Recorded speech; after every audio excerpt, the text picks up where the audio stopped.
कधीच नाही चुकणार तुमचे फेवरेट टीव्ही शोज झी5 सोबत, तेही एकदम फ्री।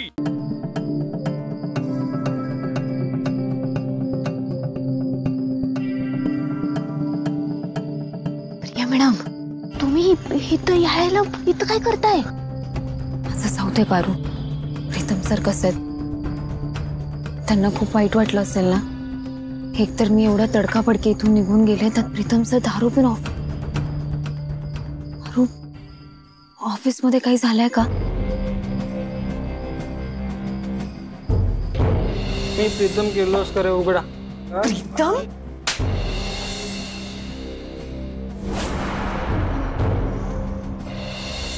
एक आई म्हणून आणि किर्लोस्कर ग्रुप ऑफ कंपनीजची मालकीण म्हणून आज माझा पराभव झाला।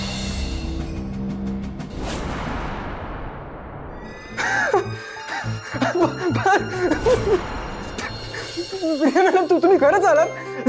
प्रीतम सर, अहो मी खरंच आलीये, भास नाही होते तुम्हाला? नाही नाही नाही, सॉरी मला कळलं नाही काय करायचंय, मी ते एक्साइटमेंट मध्ये। असं नाही हं, तुम्ही मला व्यवस्थित, शिस्तीत आणि पद्धतशीर प्रपोज करायचं।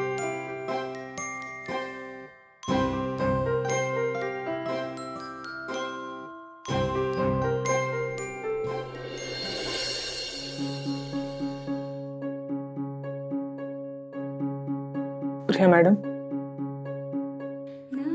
माझं खरंच खूप प्रेम आहे तुमच्यावर, आणि मगासपासून मी स्वतःला एक वाक्य म्हणतोय की तुम्ही नसतात तर हा बदललेला प्रीतम कधी दिसलाच नसता। आणि हा बदल जर असाच कायम ठेवायचा असेल ना, तर तुम्ही माझ्या आयुष्यात असणं खूप गरजेचं आहे। I love you Priya madam. मग तुमची दारूची सवय? मी नाही पित आता, तर मीरने जबरदस्ती पाजली मला। तुम्हाला तर माहिती आहे ना, तुम्ही का असं बोलताय? आणि सिगरेट? सोडली, तिथं कधीच सोडली आहे। तुम्ही सांगा, तुमच्यासाठी जगणं पण सोडतो। तसंही तुमच्याशिवाय जगून काही उपयोगच नाही आहे ना। तुम्ही सांगा काय काय सोडू, मी सगळं सोडतो। आणि मला आणि आईला पण सोडशील?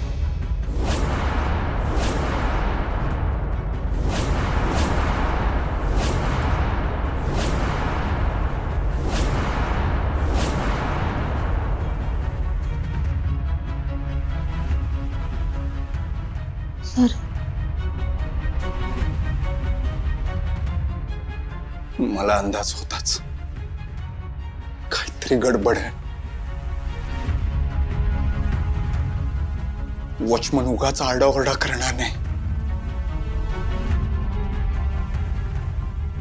तू तिकडे मगाशी हॉलमध्ये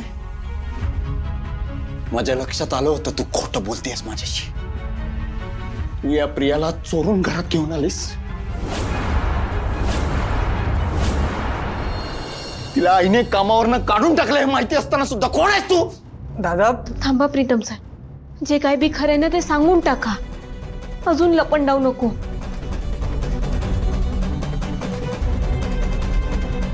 आदित्य सर तुम्हाला भाऊ म्हणून समजून घेतील याची खात्री आहे मला, सांगा।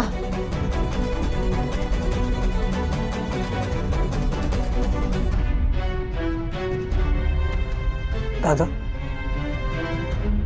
मी तर तुला जे काही सांगणार आहे ना, ते नीट शांतपणे ऐक।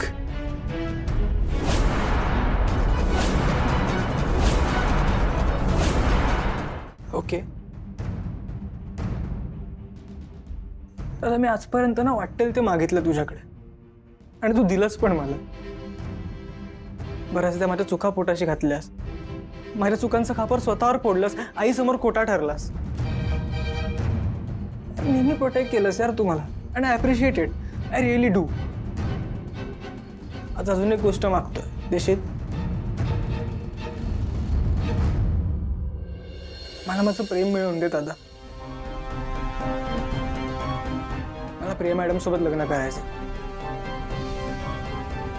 त्यांच्याशिवाय दुसऱ्या कुठल्या मुलीचा विचारच नाही करू शकत रे मी।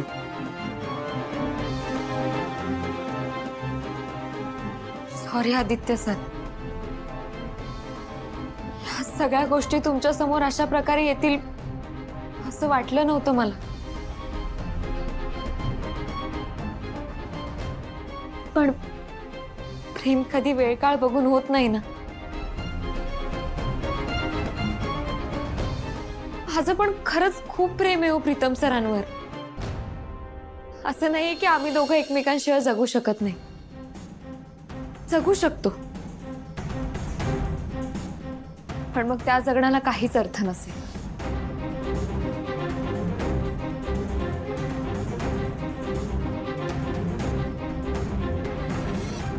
मूर्खपणा लावला यार. तुम्हाला कळत नाही तुम्ही काय बोलताय ते.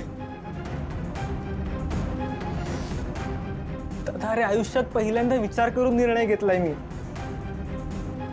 त्या दिशासोबत सुखी नाही राहू शकत रे मी. प्रिया मॅडम सोबत सुखी राहणार आहे मी.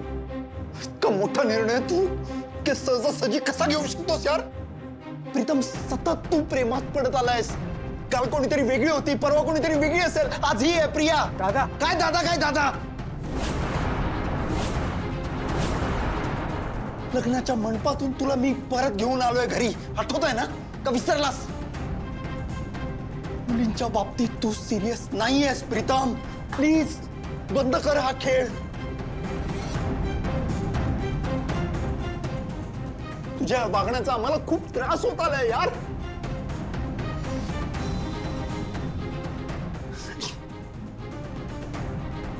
या निर्णयाचा आईवर काय परिणाम होईल याचा विचार केलायस का तू.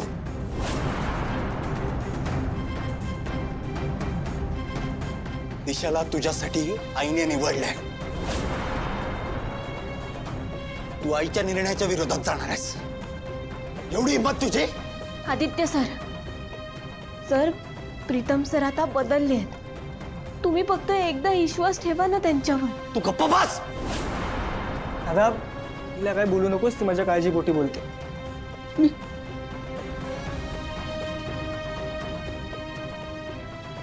ठीक आहे, ओके.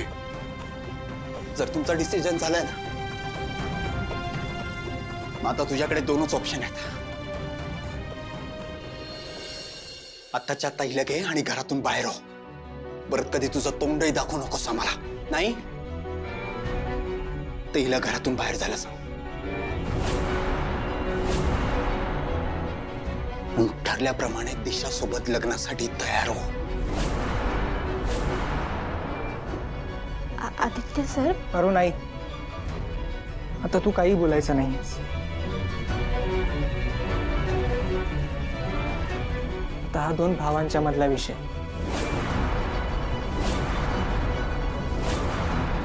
मला वाटलं होतं की यावेळी तू समजून घेशील मला,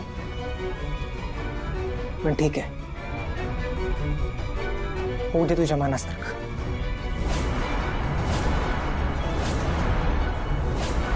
झी5 ॲप डाउनलोड करा आणि पहा सर्व एपिसोड्स एकदम फ्री.